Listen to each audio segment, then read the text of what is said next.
નમસ્કાર। આવનારા ભીમ અગિયારસ અને મોહરમ પર્વને શાંતિપૂર્ણ અને સૌહાર્દપૂર્ણ વાતાવરણમાં ઉજવવાના હેતુથી ચલાલા પોલીસ સ્ટેશન ખાતે શાંતિ સમિતિની બેઠક યોજાઈ હતી।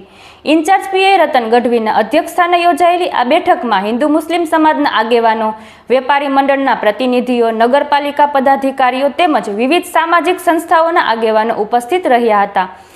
બેઠકમાં તહેવારો દરમિયાન કાયદો અને વ્યવસ્થા જળવાઈ રહે તે માટે જરૂરી સૂચનાઓ આપવામાં આવી હતી। સાથે જ અમરેલી જિલ્લા પોલીસની સુરક્ષા કવચ એપ અંગે માર્ગદર્શન આપી ખાસ કરીને ખેડૂતોને એપ ડાઉનલોડ કરી મજૂરોનું નોંધણીકરણ કરાવવા અનુરોધ કરવામાં આવ્યો હતો। પોલીસે તમામ સમાજના લોકોને ભાઈચારો અને સૌહાર્દ જાળવી તહેવારોની ઉજવણી કરવા અપીલ કરી હતી। વધુ સમાચાર માટે જોડાયેલા રહો આરપી ગુજરાત ન્યૂઝ રાજકોટ। ચલાલામાં આગામી દિવસોમાં મોહરમ અને ભીમ અગિયારસના હિન્દુ મુસ્લિમોના તહેવારો આવતા હોય ત્યારે ચલાલા પોલીસ દ્વારા શાંતિ સમિતિની બેઠકનું આજે આયોજન કરવામાં આવ્યું હતું। આ શાંતિ સમિતિની બેઠકમાં પીએસઆઈ શ્રી રતન સાહેબે ખૂબ જ સારી વાત કરી છે કે હિન્દુ અને મુસ્લિમ ભાઈઓના જે તહેવારો છે એક સંપથી અને ભાઈચારાની ભાવનાથી ઉજવાય એવી એમને આશા વ્યક્ત કરી છે। સામે આગેવાનોએ પણ એવો કોલ આપ્યો છે કે વર્ષોથી હિન્દુ મુસ્લિમના જે તહેવારો ઉજવાય છે એમાં હિન્દુ અને મુસ્લિમ સમાજ સહિતના તમામ સમાજ ખૂબ જ ભાઈચારાથી આ તહેવારો ઉજવે છે અને દાન મહારાજની જગ્યામાં રાતના તાબૂત જાય ત્યારે પૂજ્ય બાપુ વલ્કુ બાપુ પણ એમનું સન્માન સ્વાગત કરે છે।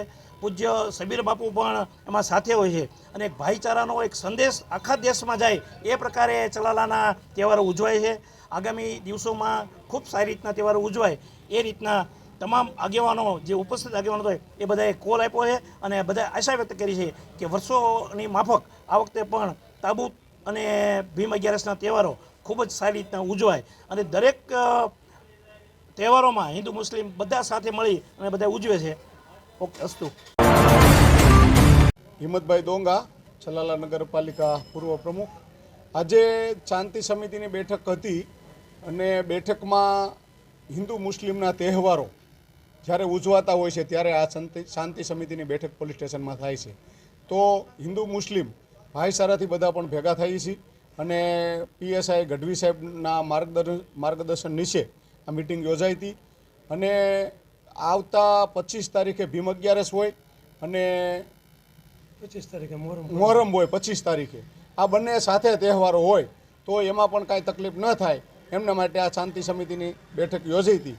એમાં ગઢવી સાહેબ આપણા પીઆઈ સાહેબે એક સૂચના આપી અને ખેડૂતોલક્ષી ખરેખર આ બહુ અગત્યની સૂચના ગણાય અને એમાં આપણા એસપી સાહેબે એક એપ્લિકેશન લોન્ચ કરી છે એવી સાહેબે માહિતી આપી। એ એપ્લિકેશનમાં તમામ ખેડૂતો ચલાલાના આજુબાજુના ગ્રામ્ય વિસ્તારોના તમામ ખેડૂતોને મારી પણ એક વિનંતી છે કે એપ્લિકેશન લોન્ચ કરી છે તો એમાં આપણા બહારથી જે મજૂરો આવે છે પરપ્રાંતીય મજૂરો જે કાંઈ બહારથી આવે છે તો બધાયની વાડીએ હોય છે તો બધાય ખેડૂતોને એમાં સંમતિ આપવાની છે અને સાથે રહી અને આધાર કાર્ડ મજૂરોને પણ કાંઈ તકલીફ નથી પડવાની। જેને ખોટું કરવું છે એને જ તકલીફ છે, બાકી કોઈ મજૂરોને ક્યાં કાંઈ તકલીફ છે, ચોરી કરવી હોય એને તકલીફ છે। તો આમાં મારી એક ખાસ અંગત તરીકે વિનંતી છે કે બધાય ખેડૂતો આમાં જોડાય, બધાય વાડી મજૂરોના આધાર કાર્ડ પણ આપે અને પોલીસ ખેતરે વાડીએ આવે તો એને પૂરેપૂરો સહકાર આપી અને બધાય એમાં સહભાગી બનજો એવું મારી વિનંતી છે। અસ્તુ, વંદે માતરમ, ભારત માતા કી જય। પીઆઈ શ્રી ગઢવી સાહેબના અધ્યક્ષસ્થાને શાંતિ સમિતિની બેઠકનું આયોજન કરવામાં આવ્યું। આગામી 25 તારીખે જ્યારે પવિત્ર રમજાન મોહરમનો પવિત્ર તહેવાર હોય તેમજ સાથે સાથે અગિયારસનો પણ પવિત્ર તહેવાર હોય ત્યારે આ દાન મહારાજની તપોભૂમિ હોય। અહીંયા હિન્દુ મુસ્લિમ એકતા વર્ષોથી એક પરિવાર અને કુટુંબની ભાવનાથી રહેતા હોય ત્યારે આગામી સમયમાં કોઈ અનિચ્છનીય બનાવ ના બને એ માટે પૂર્વ તૈયારી માટે આજે શાંતિ સમિતિની બેઠક બોલાવવામાં આવી। એમાં ખાસ ચલાલા શહેરના આગેવાનો, ધારંગણીમાં પણ ગ્રામ્ય વિસ્તારમાં પણ મોહરમ પેલું થતું હોય, તાજિયા નીકળતા હોય, ઝર ગામમાં પણ તાજિયાનું જુલુસ નીકળતું હોય એ ગામના આગેવાનોને પણ આજે ખાસ ઉપસ્થિત રાખવામાં આવ્યા હતા। આ કાર્યક્રમમાં મુસ્લિમ સમાજના પ્રમુખ, હિન્દુ સમાજના પ્રમુખ, ચેમ્બર ઓફ કોમર્સના પ્રમુખ, અમારા નગરપાલિકાના પૂર્વ પ્રમુખ ભાઈ શ્રી હિંમતભાઈ, પ્રકાશભાઈ, ચલાલા શહેર ભાજપના આગેવાનો, નગરપાલિકાના સદસ્યશ્રીઓ અને વિવિધ સમાજના આગેવાનો અને વેપારી મિત્રો મોટી સંખ્યામાં ઉપસ્થિત રહ્યા હતા.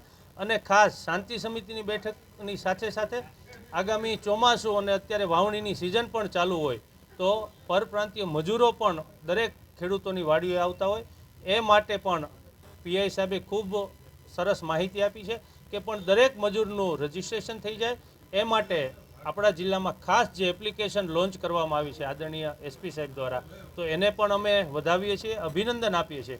અને તમામ આગેવાનોએ પણ આજે પીઆઈ શ્રી ગઢવી સાહેબને જણાવ્યું છે કે પોતપોતાના વિસ્તારમાં, આજુબાજુના ગ્રામ્ય વિસ્તારમાં ખેડૂતોમાં વધારેમાં વધારે જાગૃતતા આવે અને આપણા ગામમાં બહારથી આવતા મજૂરોનું એક પણનું રજિસ્ટ્રેશન બાકી ન રહી જાય એ માટે પણ સૌ પ્રયત્નશીલ બનશે અને ખેડૂત અને મજદૂરોમાં પણ આ જાગૃતતા આવે એ માટેની પણ આજના તકે સૂચના આપવામાં આવી.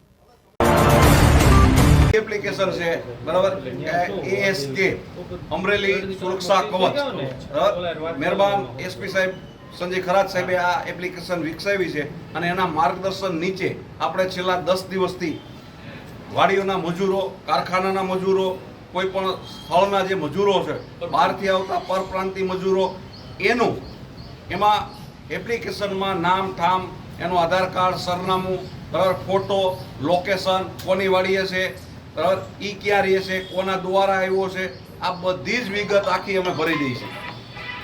તો આ એપ્લિકેશનમાં ખાસ સહકાર આપવા અમારા જમાદાર, અમારા કોન્સ્ટેબલો ગામડામાં આવે છે તો એને ખાસ સહકાર આપજો અને ખાસ વાડીએ લઈ જઈ અને તમારા મજૂરો હોય એની નોંધણી કરાવી દેજો. ખૂબ ઉપયોગી છે, ભવિષ્યમાં ઉપયોગી થશે. કોણ હતું વાડી 5 વર્ષ પહેલાં ઈ ખબર પડશે, બરાબર, આ ક્યાંથી આવ્યો ઈ ખબર પડશે, એનું આધાર કાર્ડ શું છે, બરાબર, કોના દ્વારા આવ્યો છે, એનો મોબાઈલ નંબર શું છે, ઘણી વિગત એ એપ્લિકેશનમાં આવી જાય છે. એટલે ખાસ સરળતા રહે. કોઈ ગુના કરીને જશે તો પણ અમારે ગોતવામાં સરળતા રહે. તો આ બધી વસ્તુ ખાસ એક મહત્વની છે અને એ અત્યારે આ શાંતિ સમિતિની બેઠકમાં ખેડૂતો હાજર છે, આગેવાનો હાજર છે, ગામના માણસો હાજર છે.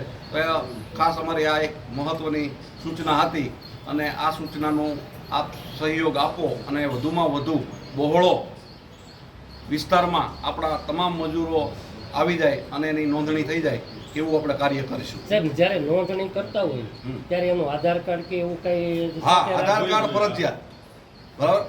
એમાં જે માલિક છે ઈ અને મજૂર એનું બંનેનું આધાર કાર્ડ ફરજિયાત છે. આધાર કાર્ડ હશે તો જ અમે નોંધણી કરી શકીશું. આદિવાસી મજૂર હોય તો જ કે અમરેલી કે આપણે ના, બહારથી આવ્યા હોય, બરાબર, તો પણ નોંધણી ફિક્સ. એક સ્થાનિક અહીંયા હોય એક વસ્તુ અલગ છે. હા, તો જરૂર નથી. ગામના હોય તો ગામના આપણે ઓળખતા હોય, બરાબર, પણ અમરેલીથી આવ્યા, કોઈ સાવરકુંડલાથી આવ્યા, અથવા આપણે ઘણી વખત જોઈ છે કાંઠા વિસ્તારથી મજૂરો આવે છે કોળી સમાજના, બરાબર, તો ઈ પણ નોંધણી થઈ જાય, બરાબર. અને નોંધણી ખાસ કરાવજો. આધાર કાર્ડ એની પાસે ન હોય અને ફોટો હશે તોય ચાલશે. અમારે ખાલી ઓનલી ફોર આધાર કાર્ડ ના નંબર ઉપર ખાસ મહત્વની જોવાનું છે, બરાબર. આધાર કાર્ડમાં એનું સરનામું આવી જાય, એનું નામ આવી જાય, એનું બર્થડે આવી જાય, ક્યાંના છે એ આવી જાય. પછી અમે એનું પોલીસ સ્ટેશન લઈ લેવું, ક્યાંનું પોલીસ સ્ટેશન એ છે, ક્યાં વિસ્તારમાં રહે છે, કયું ફળિયું છે, આ બધી જ વિગત આધાર કાર્ડ ઉપરથી અમે શોધી શકશું. અને આધાર કાર્ડ હશે તો ઘણું ફેર પડશે. એટલે આધાર કાર્ડ તો જોશે. અને એમાંય સાહેબ આપણે સવારથી સાંજ સુધી આખો દિવસ પેટ્રોલિંગ એને આપી દીધું છે. એમાં કદાચ નાઇટમાં એક હોમગાર્ડ ઓછું હશે ચાલશે, પણ દિવસમાં જે આપણે વચ્ચે વાહનો મૂકી દીધા હોય, બરાબર, સાઈડમાં મોટરસાઇકલ પડ્યો, માણસને જવું હોય શું કરવાનું, બરાબર. બાકી હું તો રોજ ડેલી, મારો તો નિયમ છે કે સવારમાં આ રોડે નીકળવાનું અને અહીંયાથી દાન બાપુની જગ્યામાં થઈ દર્શન કરી અને મેન બજારથી જ હાલવાનું, ગાડી નાખવાનું મેન બજારેથી. પણ 24 તારીખ 25 તારીખે છે, તો 25 ઈ છે, 26 27 આ છે. ઈ દરમિયાનમાં ખોટા બનાવ ન બની જાય, બરાબર, એનું આપણે ખાસ ધ્યાન રાખવાનું છે. અમારા બધા જ આગેવાનો પાસે હું એવી અપેક્ષા રાખું છું કે શાંતિથી કોઈ પણ તહેવાર આપણા ચલાળામાં ઉજવાય અને શાંતિનો માહોલ બન્યો રહે એ પ્રયત્ન કરવાના છે.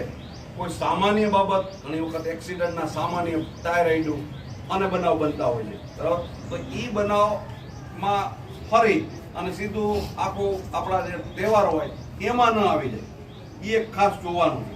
બરાબર? એટલે ખાસ આપણા વડીલ તો બધા બેઠા છે, આગેવાનો બેઠા છે, અને મારે એટલી જ સૂચના છે કે તમારે ખાસ બાળકોને ખાસ સમજાવવાના છે. યુવા ધન અત્યારે શું છે, બે દી આમ નીકળાવે ગાડી બાડી લઈ, બરાબર, અને સેજ અડી ગયું એટલે કે કેમ અડાડ્યું, બરાબર. જે ટાઈમ જે છે ને એ શોર્ટલી આપણે પૂરું કરવું છે. રાજ્ય ત્યાં પહોંચે જે કંઈ વિધિ જે કંઈ હોય થોડું પણ 15 થી 20 મિનિટમાં ગાઓ. પછી તમને એમ ન થાય, કારણ કે પ્રશ્ન ત્યાં આવશે કે મંજૂરી પ્રમુખશ્રીના નામે લીધી છે, કાયદો અને વ્યવસ્થાનો કોઈ પ્રશ્ન ઉદ્ભવશે તો જો કંઈ ગુના દાખલ થાય તો તેની જવાબદારી પ્રમુખશ્રીની આવે. હાલની કાયદો ધક્કો દઉં તો સાહેબ એમ હોય ઘણી વાર કહીએ જેને છોકરાઓ નીકળતા એ તો અઘરું છે. ભાઈ હવે હું કરવા બે ને તો ઝાઝા પુરાઈ જાય તો પછી બધા આગેવાનો હું આ કાઢી આમ જયરાજભાઈ ભરતભાઈ દીપકભાઈ થોડો હું ઓલો કરું છું.